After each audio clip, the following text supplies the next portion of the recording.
என் வாஞ்சை நிறைவேற்றுமே.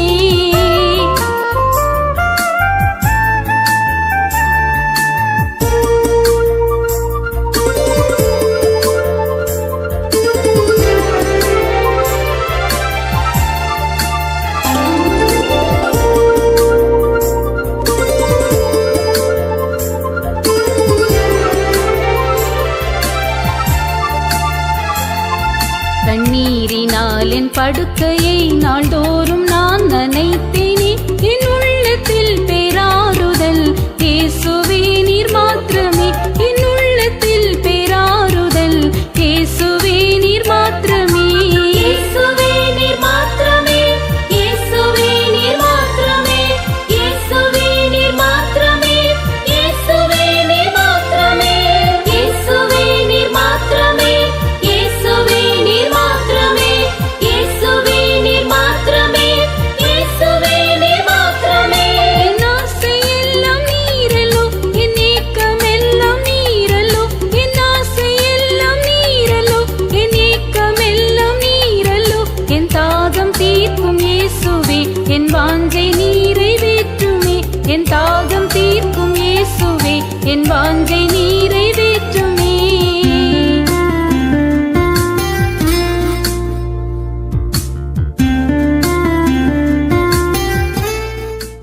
தம்முடைய கண்களை நம் மீது வைத்து நம்மை நல்ல வழிகளிலே நடத்துகிற நம்முடைய ஆண்டவராக இயேசு கிறிஸ்துவின் நாமத்திலே என் அன்பின் வாழ்த்துக்கள். ஏசியா தீர்க்கதரிசியின் புஸ்தகம் 35ஆம் அதிகாரம் 8ஆம் வசனம் சொல்லுகிறது, அங்கே ஒரு பெரும் பாதையான வழி இருக்கும், அது பரிசுத்த வழி. தீட்டுள்ளவர் அதிலே நடப்பதில்லை. அந்த வழியிலே நடக்கிறவர்கள் பேதைகளாய் இருந்தாலும் திசை கெட்டு போவதில்லை. ஒரு பெரும்பாதையான வழியை குறித்து கர்த்தருடைய வசனம் நமக்கு சொல்லுகிறது. பெரும் பாதைகளை நாம் அன்றாட ஜீவியத்திலே பார்க்கிறோம், அனுபவிக்கிறோம். அது நேராக போகிற பாதைகள், விசாலமான பாதைகள், தடையில்லாத போகக்கூடிய பாதைகள். ஆனால் கர்த்தர் ஒரு பாதையை குறித்து சொல்லுகிறார். அந்த பாதையின் பெயர் பரிசுத்த பாதை என்று சொல்லுகிறார். அது பரிசுத்த வழி என்று சொல்லுகிறார். அது சியோனுக்கு போகிற, பரலோகத்துக்கு போகிற, கர்த்தருடைய சமூகத்துக்கு போகிற ஒரு பாதை. அந்த பாதையிலே போகிறவர்கள் பேதைகளாய் இருக்கலாம், ஆனால் அவர்கள் திசை கெட்டு போக மாட்டார்கள், வழி தவறி போக மாட்டார்கள். தொடர்ந்து நாம் அந்த வசனங்களை படிக்கும் பொழுது, அங்கே துஷ்ட மிருகமோ பயமுறுத்த ஒரு சிங்கமும் வராது, ஆனந்த களிப்புடன் பாடிக்கொண்டே மீட்கப்பட்ட தேவ ஜனங்கள் அந்த பாதையிலே போவார்கள். மீட்கப்பட்டவர்களே அதிலே போவார்கள். எப்படி போவார்கள்? ஆனந்த களிப்புடன் பாடி, நித்திய மகிழ்ச்சி அவர்கள் தலைமேல் இருக்கும், சஞ்சலமும் தவிப்பும் ஓடி போகும் என்று கர்த்தருடைய வசனம் அந்த பாதையை குறித்து சொல்கிறது. அருமையான கர்த்தருடைய பிள்ளைகளே, அந்த பாதை தான் என்ன? அந்த பாதை எங்கே இருக்கிறது? 84ஆம் சங்கீதம் 5ஆம் வசனம் சொல்லுகிறது, அந்த பாதைகள் ஒரு மனுஷனுடைய இருதயத்திலே இருக்கிறது.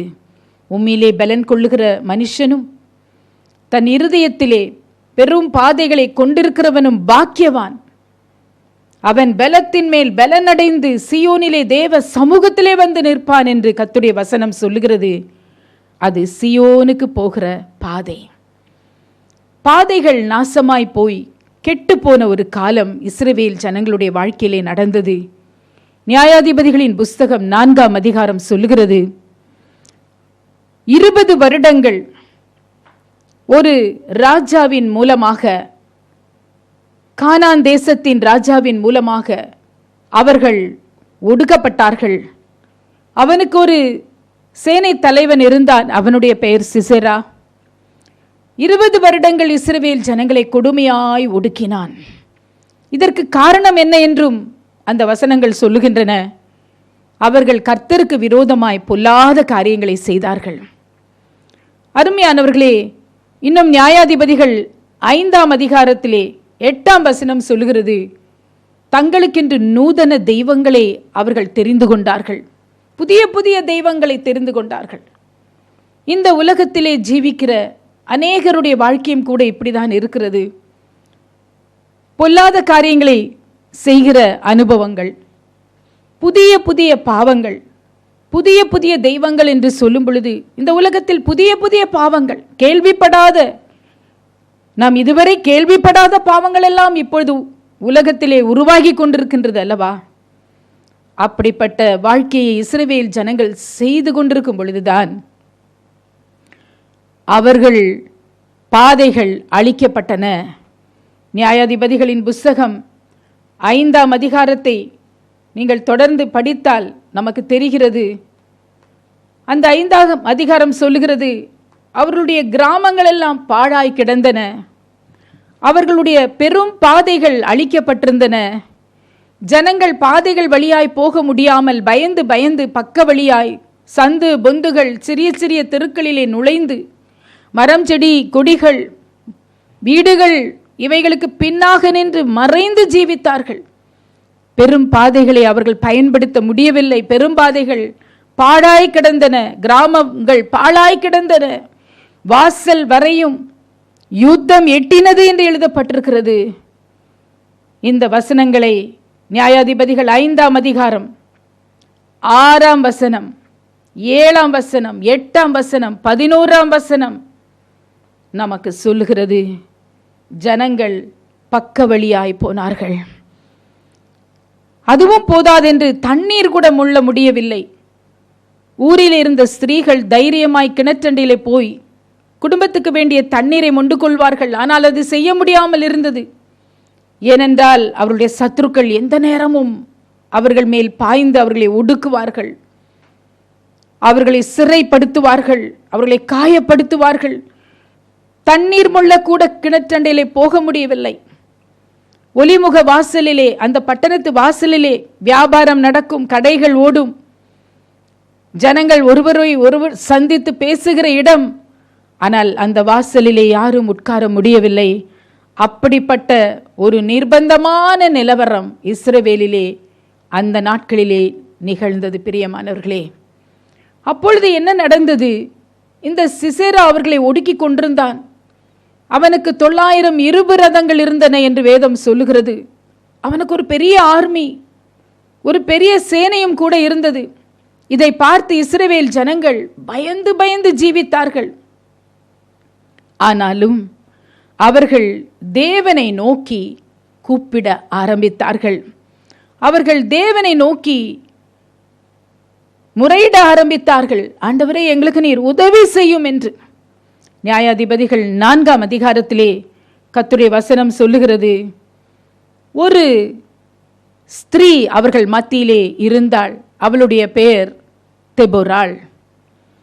லபிதோத்தின் மனைவி என்று அவளுக்கு அடையாளம் கொடுக்கப்படுகிறது. ஒரு பேரீச்ச மரத்தின் அடியிலே அவள் அமர்ந்து அவள் இஸ்ரவேல் ஜனங்களை நியாயம் விசாரித்தாள். அவள் ஒரு தீர்க்கதரிசி என்று கர்த்தருடைய வசனம் சொல்லுகிறது. இந்த தெபோராள் ஒவ்வொரு நாளும் தன் குடும்பத்தை கவனிப்பாள். அவளுக்கு ஒரு குடும்பம் இருந்தது, ஒரு புருஷன் இருந்தான். தன் குடும்பத்தை கவனித்து விட்டு அனுதினமும் அந்த பேரீச்ச மரத்தண்டையிலே வந்து அமருவாள். ஜனங்கள் தங்களுடைய பயங்கள், பாரங்கள், பிரச்சனைகள் எல்லாம் அவளிடத்திலே சொல்லுவார்கள். அவர்களுக்கு நியாயம் சொல்லுவாள், ஆலோசனை கொடுப்பாள், பிரச்சனைகளை தீர்த்து வைப்பாள். அவள் ஒரு தீர்க்கதரிசியாயிருந்தாள். அந்த சிசெராவுடைய நாட்களிலே அவர்கள் ஏன் பயந்தார்கள்? சிசெரா எந்த யுத்தத்திற்கும் பயப்படாத மனிதன். அவன் யுத்தத்திற்கு சென்றால் ஜெயத்தோடு தான் திரும்பி வருவான். வேக வேகமாய் வீடு திரும்பி விடுவான். அந்த யுத்தத்தை அவ்வளவு சீக்கிரம் செய்து முடித்து விடுவான். அந்த நாட்களிலே இந்த தெபோராள் இடத்திலே அநேகர் வந்து அழுதார்கள். சூழ்நிலை இப்படி இருக்கிறதே, பிரச்சனைகள் அதிகமாக இருக்கிறதே.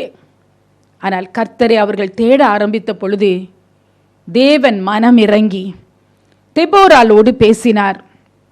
எப்படி பேசினார் என்றால், நீ பாராக் என்ற ஒரு மனுஷனை அழைக்க வேண்டும், அந்த பாராக்கை யுத்தத்திற்கு நீ ஆயத்தப்படுத்த வேண்டும். ஒரு 10,000 பேர் நபர்கள் போதும் அவனோடு போனால் அவன் அந்த யுத்தத்திற்கு போய் யுத்தம் செய்ய வேண்டும். ஆனால் நான் அவனோடு கூட இருந்து அவனுக்கு ஜெயத்தை கொடுப்பேன் என்று தெபோராள் இடத்திலே ஆண்டவர் பேச, தெபோராளும் அந்த பாராக் என்று சொல்லப்பட்ட மனுஷனை அனுப்பி, கர்த்தர் உன்னோடு கூட இருக்கிறார், நீ தைரியமாய் இந்த யுத்தத்திற்கு போ, உன் கரத்திலே சிசேராவை ஆண்டவர் ஒப்பு கொடுக்கிறார் என்று சொல்லி அவனை உற்சாகப்படுத்தினாள். அப்பொழுது அந்த மனுஷன் சொல்லுகிறான், நீர் என்னோடு கூட வருவீர் என்றால் நான் அந்த யுத்தத்திற்கு போவேன், நீர் கண்டிப்பாக என்னோடு வர வேண்டும் என்று அவளை அழைக்க அவளும் அந்த யுத்தத்துக்கு சென்றாள். அவள், நான் ஜெபிக்கிறேன், நான் தேவனோடு பேசிக் கொண்டிருக்கிறேன், நீ யுத்தத்திற்கு போ என்று சொல்லவில்லை. அவள் தைரியமாக, ஒரு பெண்ணாக இருந்தாலும் அவள் அந்த யுத்தத்திற்கு புறப்பட்டு சென்றாள். அருமையானவர்களே, யுத்தம் நடந்து கொண்டிருந்தது. கர்த்தர் இஸ்ரவேலருக்காக யுத்தம் செய்தார் என்று வசனம் சொல்லுகிறது. அப்பொழுது இந்த சிசெராவுக்கு புரிந்துவிட்டது, அவர்களுடைய தேவன் அவருக்காக யுத்தம் செய்கிறார், இந்த யுத்தத்திலே நாம் ஜெயிக்க முடியாது என்று சொல்லி அவன் தன் ரதத்தை விட்டு இறங்கி கால்நடையாய் அவன் ஓட ஆரம்பித்தான். இப்படியாக அவன் ஓடிக்கொண்டிருக்கும் பொழுது சற்று தூரம் போனான். அங்கே ஒரு கூடார வாசலை அடைந்தான். அந்த கூடாரத்துக்குள்ளே யாகேல் என்று சொல்லப்பட்ட ஒரு பெண் இருந்தாள்.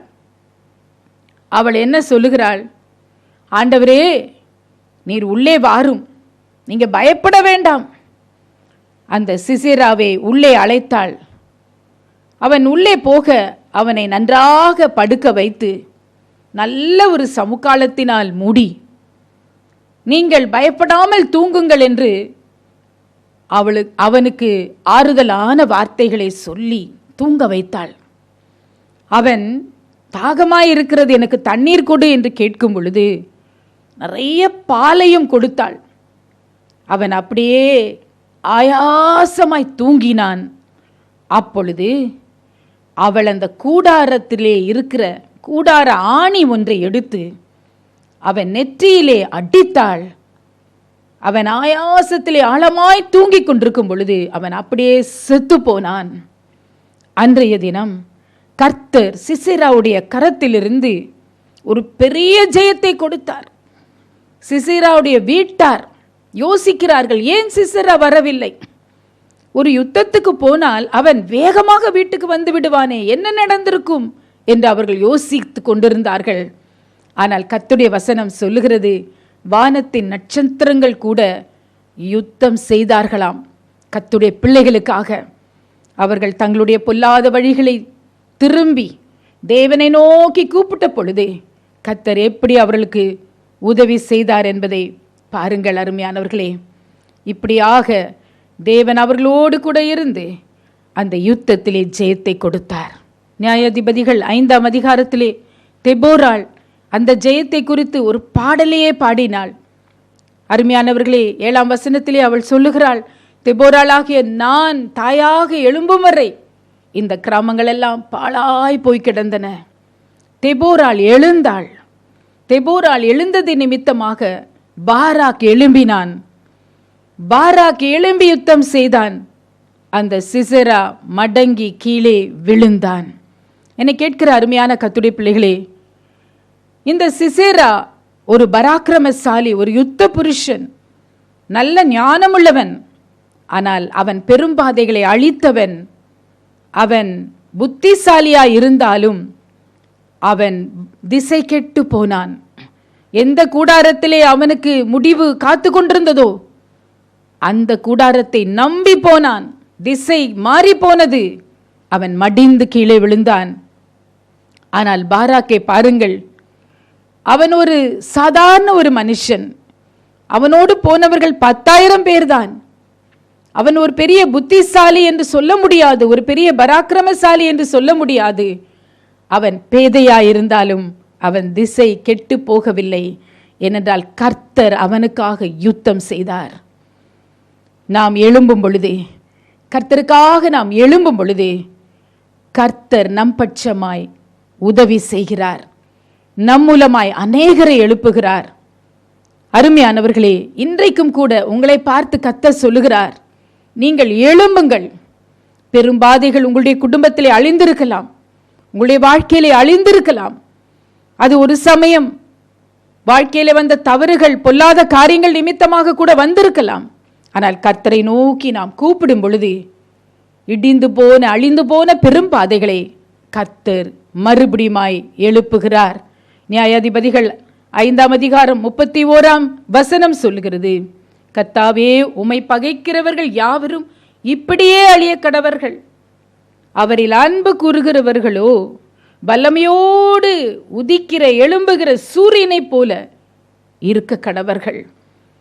கர்த்தர் உங்களை அப்படியாக வல்லமையானவர்களாய் மாற்ற கர்த்தர் விருப்பமுள்ளவராக இருக்கிறார்.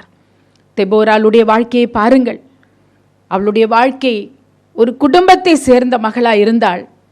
ஆனாலும் ஒரு பராக்கிரமசாலியாக கர்த்தர் அவளை நிறுத்தி இருந்தார். இன்றைக்கு நாம் பல காரணங்களை சுட்டி காட்டி, ஆண்டவருக்காக என்னால் ஜீவிக்க முடியவில்லை, என்னுடைய பொறுப்புகள் அதிகமாக இருக்கிறது, என்னுடைய குடும்ப வேதனைகள், சுமைகள், பாரங்கள் அதிகமாக இருக்கிறது, தேவனுக்காக என்னால் ஓட முடியவில்லை, அவரை பின்பற்ற முடியவில்லை என்று எத்தனையோ காரணங்களை நாம் சுட்டி காட்ட முடியும். ஆனால் ஒரு குடும்பத்தில் இருந்தாலும் தெபோராள் கர்த்தருக்காக எழும்பினாள். அவளை குறித்து கர்த்தருடைய வார்த்தை சொல்லுகிறது, அவள் ஒரு தீர்க்கதரிசி. தீர்க்கதரிசி என்றால் கர்த்தருடைய சத்தத்தை கேட்கிற ஒரு மனுஷன். கர்த்தருடைய சத்தத்தை கேட்டால்தான் தீர்க்கதரிசியாய் இருக்க முடியும். அவள் அனுதினமும் தேவனோடு சஞ்சரித்து தேவனோடு நெருங்கி ஜீவித்தபடியினால் தேவனுடைய சத்தம் அவளுடைய அனுபவமாக இருந்தது. அவள் ஒரு நியாயம் விசாரிக்கிற நியாயாதிபதி. நியாயாதிபதி புஸ்தகங்களிலே அநேக நியாயாதிபதிகளை குறித்து நம்மால் பார்க்க முடிகிறது. ஆனால் அவைகளின் நடுவிலே ஒரே ஒரு ஸ்திரீதான் நியாயாதிபதி. எல்லாரை காட்டிலும் ஒரு கனம் பொருந்திய நியாயாதிபதி என்று சொன்னால் அது தெபோராள் தான். அவள் நியாயம் விசாரித்தாள். ஒரு மனுஷனோ மனுஷியோ நியாயம் சொல்ல வேண்டும் என்றால் தேவனுடைய ஆலோசனையை பெற்றுக்கொள்ளக்கூடிய ஒருவராக இருக்க வேண்டும். அந்த ஆலோசனை வர வேண்டும் என்றால் கர்த்தருக்கு பயப்படுகிற பயம் அவசியமாயிருக்கிறது. கர்த்தருக்கு பயப்படுகிற பயமே ஞானத்தின் ஆரம்பமாயிருக்கிறது. தெபோரலை பாருங்கள், அவள் யுத்த வீராங்கனி. பாராக் அவளை அழைக்கும் பொழுது அவள் தைரியமாக, ஒரு பெண்ணாக இருந்தாலும் கூட, நான் யுத்தம் செய்ய வருகிறேன் என்று சொல்லுகிறாள். சத்ருவின் சேனைகள் வெள்ளம் போல வரலாம், ஆனால் கர்த்தரை சார்ந்து கொள்ளுகிற ஜனங்களுக்கு கர்த்தர் துணை நிற்பார். வெள்ளம் போல சாத்தான் வந்தாலும் அவனுக்கு விரோதமாக நமக்கு கொடியேற்றுகிற தேவன் நம்மோடு கூட இருக்கிறார். வானத்தின் நட்சத்திரங்கள் கூட தெபோராளுக்காக, பாராக்குக்காக யுத்தம் செய்தன. ஆம், என கருமையானவர்களே, நம்முடைய யுத்தத்தை நாம் ஜெபத்தில் செய்கிறோம். நமக்கு விரோதமாய் வருகிற எல்லா பிசாசின் வல்லமைகளோடு, எதிர்ப்பின் வல்லமைகளோடு நாம் ஜெபத்திலே அமர்ந்து யுத்தம் செய்து ஜெயிக்கக்கூடியவர்களாய் கர்த்தர் நம்மை அழைக்கிறார். இன்னும் தெபோராளுடைய வாழ்க்கையை பார்க்கும் பொழுது அவள் தேவனை ஆராதித்த ஒரு மகளாய் இருந்தாள். நியாயாதிபதிகள் 5ஆம் அதிகாரத்திலே அவள் ஒரு பாடலை ஆராதனையாக பாடுகிறாள். அவள் ஆராதனை செய்கிற ஒரு மகளாக கர்த்தர் அவளை நிறுத்தினார். ஆராதனை அபிஷேகம் மாத்திரமல்ல, அவள் சொல்லுகிறாள், இந்த கிராமங்கள், இந்த பட்டணங்களுக்கெல்லாம் தேவன் என்னை ஒரு தாயாக வைத்திருக்கிறார். கர்த்தர் உங்களையும் கூட, உங்களுடைய குடும்பத்திற்கு, உங்களுடைய சுற்று வட்டாரங்களுக்கு, உங்களோடு சம்பந்தப்பட்டவர்களுக்கு ஒரு தாயாக, ஒரு தகப்பனாக தேவன் உங்களை நிறுத்தி இருக்கிறார் என்பதை மறந்து போக வேண்டாம். உங்களுடைய சொந்த பிரச்சனைகள், பாரங்கள் இதையே நினைத்து கலக்கமடையாமல் அநேகருக்கு நீங்கள் ஆசீர்வாதமாக இருக்க வேண்டும். அநேகருக்கு நீங்கள் தகப்பனாக, தாயாக இருக்க வேண்டும். நீங்கள் ஆலோசனை சொல்ல வேண்டும். நீங்கள் ஜெபத்திலே போராடி ஜெயிக்க வேண்டும். நீங்கள் ஆராதனை அபிஷேகத்தினால் நிரம்பி இருக்க வேண்டும். நீங்கள் தீர்க்கதரிசிகளாய் இருக்க வேண்டும் என்று கர்த்தர் விரும்புகிறார். எத்தனை பொறுப்புகள் உங்களுக்கு இருக்கலாம், எத்தனை பாரங்கள் உங்களுக்கு இருக்கலாம். அந்த தெபோராள் அவளுக்கும் இருந்தன. ஆனால் அதையெல்லாம் பொருட்படுத்தாமல் கர்த்தருக்காக ஒரு மரத்தின் கீழே உட்கார்ந்து தேவனுக்கென்று அவள் எழும்பின ஒரு மகள். நீங்கள் எழும்பும் பொழுது உங்கள் வார்த்தையின் மூலமாய், உங்கள் வாழ்க்கையின் மூலமாய் அநேகர் எழும்புவார்கள். உங்களின் வாழ்க்கையின் மூலமாய் சிசெரா மடிந்து விழுந்தது போல சத்துரு மடிந்து விழுவான். கர்த்தர் உங்களுக்கு அந்த அபிஷேகத்தை கொடுக்கிறார். கர்த்தர் உங்களை அப்படிப்பட்ட ஒரு வாழ்க்கையை செய்யும்படியாய் உங்களை அழைக்கிறார். கர்த்தருடைய சத்தத்திற்கு நம்மை ஒப்பு கொடுத்து ஓடி வருவோமா? எங்களை அதிகமாக நேசிக்கிற எங்கள் பரலோக பிதாவே, தகப்பனே, சியோனுக்கு போகிற பெரும் பாதைகள் எங்களுடைய உள்ளத்திலே இருப்பதற்காக உமக்கு ஸ்தோத்திரம் அப்பா. கர்த்தரால் மீட்கப்பட்ட ஜனங்களுக்கே அந்த பாதை என்று சொல்லியிருக்கிறீர் ஆண்டவரே. தகப்பனே, எங்களுடைய வாழ்க்கையிலே, அநேகருடைய வாழ்க்கையிலே பாதைகள் அழிக்கப்பட்டிருக்கின்றன. பயத்திலே ஜீவிக்கிற அநேகர் உண்டு. ஆனால் நீர் சொல்லுகிறீர், அந்த பாதையிலே போகிறவர்களை சிங்கமோ துஷ்ட மிருகமோ பயமுறுத்தாது என்று சொல்லுகிறீர் அப்பா. அந்த பரிசுத்த பாதைக்குள்ளே அநேகரை கொண்டு வரும்படியாய் நான் ஜெபிக்கிறேன் அப்பா. யாருடைய வாழ்க்கையிலே அந்த பாதை அழிக்கப்பட்டிருந்தாலும், பயந்து பயந்து பக்க வழியாய் வாழ்கிற ஒரு வாழ்க்கையை செய்து கொண்டிருந்தாலும், இன்றைக்கு அந்த நிலவரம் மாறுவதாக என்று ஜெபிக்கிறேன். இன்றைக்கு அந்த நிலவரம் மாறுவதாக என்று ஜெபிக்கிறேன். மறுபடியுமாய் ஸ்திரீகள் கிணற்றண்டையிலே போய் தண்ணீரை மொண்டு கொண்டார்கள். பட்டண வாசலிலே மறுபடியுமாய் அநேகர் கூடினார்கள் என்று உம்முடைய வார்த்தை சொல்வது போல அப்பா, இழந்து போன எல்லா ஆசீர்வாதமான அனுபவங்கள் மறுபடியுமாய் உம்முடைய பிள்ளைகளுக்கு வர வேண்டும் என்று ஜெபிக்கிறேன். முன்பு நான் இப்படியெல்லாம் ஜீவித்தேன், இவ்வளவு சுகமாயிருந்தேன், என்னுடைய பின்னாட்களை கவனித்து பார்க்கும் பொழுது எவ்வளோ ஆசீர்வாதமாயிருந்தேன், அது இப்பொழுது இல்லையே என்று கவலைப்படுகிற உம்முடைய பிள்ளைகளுடைய வாழ்க்கையிலே ஒரு திருப்பம் வரட்டும் ஆண்டவரே. கர்த்தரால் மீட்கப்பட்டவர்கள் ஆனந்த களிப்புடன் பாடுவார்கள் என்று சொன்னீர்களே. தகப்பனே, தெபோராள் பாடினாள் ஆண்டவரே. அநேகர் அவளோடு கூட சேர்ந்து பாடினார்கள் அப்பா. உம்மை பாடி துதித்து ஆராதிக்கிற அந்த அபிஷேகம் இப்பொழுது இறங்கட்டும். அந்த சந்தோஷம் இப்பொழுது இறங்கட்டும். ஒவ்வொருடைய வாழ்க்கையுடைய சந்தோஷத்தினால் நிரப்பும். சந்தோஷத்தை இழந்தவர்களுக்காக ஜெபிக்கிறேன் அப்பா. ஆனந்த சந்தோஷம் நிரப்பட்டும் அப்பா. சஞ்சலமும் தவிப்பும் ஓடி போகும் என்று சொல்லுகிறதற்காக நன்றி ராஜா. ஒவ்வொருடைய வாழ்க்கையிலே இதுவரை காணப்படுகிற சஞ்சலமும் தவிப்பும் ஓடி போகட்டும் சுவாமி. அவருடைய இருதயங்கள் பலனடையட்டும் அப்பா, பலனடையட்டும் தகப்பனே. அவருடைய சரீரங்கள் சுகமடையும்படியாய் ஜெபிக்கிறேன். எல்லா பலவீனங்களும் இயேசுவின் நாமத்திலே நீங்குவதாக என்று ஜெபிக்கிறேன். உன்னத பலன் ஒவ்வொருவரையும் நிரப்பும்படியாய் ஜெபிக்கிறேன். ஆசீர்வதிங்கப்பா. தெபோராளை போல ஆண்டவரே உம்மோடு சஞ்சரித்து உம்முடைய வசனத்தை, உம்முடைய வார்த்தையை கேட்கக்கூடிய கிருபையை ஒவ்வொருவருக்கும் தாரும். தேவ பயத்தோடு ஆண்டவரே உம்முடைய ஞானத்தை பெற்றுக்கொள்ள ஒவ்வொருவரையும் ஆசீர்வதியும். ஜெபத்திலே உத்தமமாய் போராடுகிற ஜெபாவினால் ஒவ்வொருவரையும் நிரப்பும் அப்பா. ஆராதிக்கிற ஜனங்களாக ஒவ்வொருவரையும் மாற்றும் தகப்பனே. பொறுப்புள்ள ஆலோசனை கொடுக்கிற, ஆறுதல் கொடுக்கிற தாய்மார்களாக, தகப்பன்மார்களாக ஒவ்வொருடைய உள்ளத்தையும் சரிப்படுத்தி தாரும் அப்பா. உம்முடைய அன்பு கரத்திலே உம்முடைய பிள்ளைகளை ஒப்பு கொடுக்கிறேன். எங்களுடைய ஜெபங்களை கேட்டுக்கொண்டிருக்கிறீர், அதற்காக ஸ்தோத்திரம்.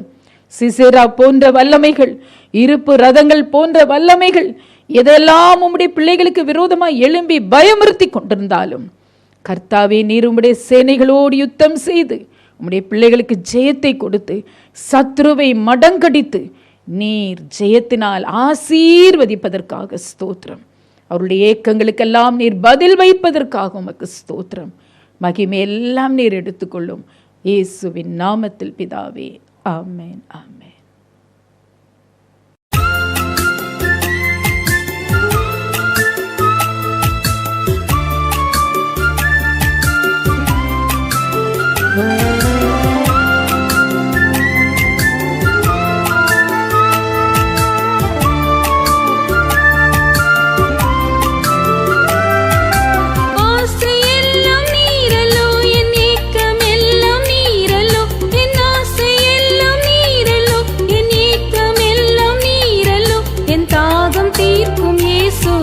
என் வாஞ்சை நிறைவேற்றுமே. என் தாகம் தீர்க்கும் இயேசுவே, என் வாஞ்சை நிறைவேற்றுமே.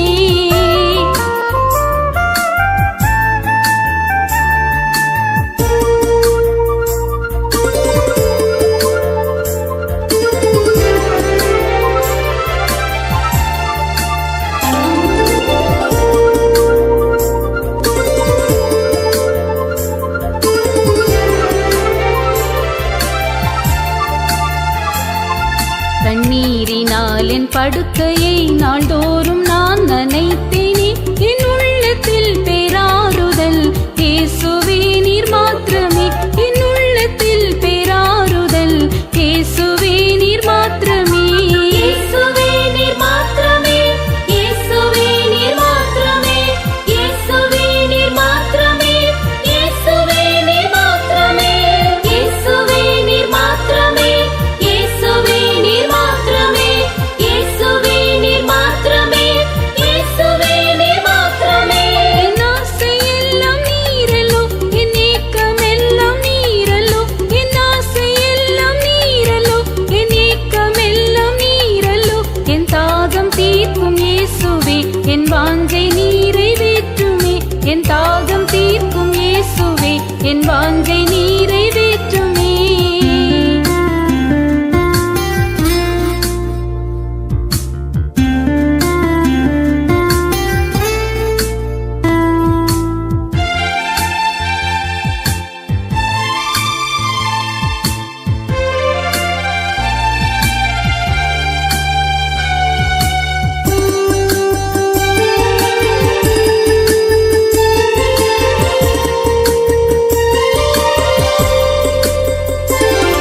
கண்ணீரின் பள்ளத்தாக்கையே நீரூற்றாய் மாற்றி தந்தீரே. பலத்தின் மேல் பலன் தந்தீர் இயேசுவே நீர் மாத்திரமே. பலத்தின் மேல் பலன் தந்தீர் இயேசுவே நீர் மாத்திரமே. இயேசுவே நீர் மாத்திரமே. இயேசுவே நீர் மாத்திரமே. இயேசுவே நீர் மாத்திரமே. இயேசுவே நீர் மாத்திரமே. இயேசுவே நீர் மாத்திரமே. இயேசுவே நீர் மாத்திரமே. இயேசுவே நீர் மாத்திரமே. இயேசுவே நீர் மாத்திரமே. என் ஆசை எல்லாம் நீரல்லோ, என் ஏக்கம் எல்லாம் நீரல்லோ. என் ஆசை எல்லாம் நீரல்லோ, என் ஏக்கம் எல்லாம் நீரல்லோ. என் தாகம் தீர்க்கும் இயேசுவே, என் வாஞ்சை நிறைவேற்றுமே. என் தாகம் தீர்க்கும் இயேசுவே, என் வாஞ்சை நிறைவேற்றுமே.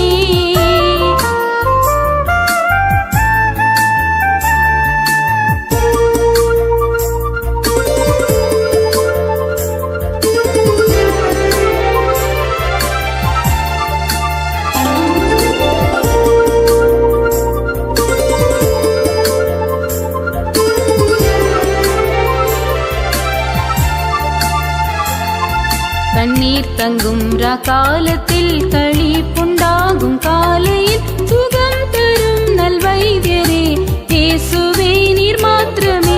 சுகம் தரும் நல்வைத்தியரே இயேசுவே நீர் மாத்திரமே. இயேசுவே நீர் மாத்திரமே. இயேசுவே நீர் மாத்திரமே. இயேசுவே நீர் மாத்திரமே. இயேசுவே நீர் மாத்திரமே. இயேசுவே நீர் மாத்திரமே. இயேசுவே நீர் மாத்திரமே. இயேசுவே நீர் மாத்திரமே. இயேசுவே நீர் மாத்திரமே. என் ஆசை எல்லாம் நீரல்லோ, என் ஏக்கம் எல்லாம் நீரல்லோ. என் ஆசை எல்லாம் நீரல்லோ, என் ஏக்கம் எல்லாம் நீரல்லோ. என் தாகம் தீர்க்கும் இயேசுவே, என் வாஞ்சை நிறைவேற்றுமே. என் தாகம் தீர்க்கும் இயேசுவே, என் வாஞ்சை நிறைவேற்றுமே.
இயேசுவே என் வாஞ்சை நீ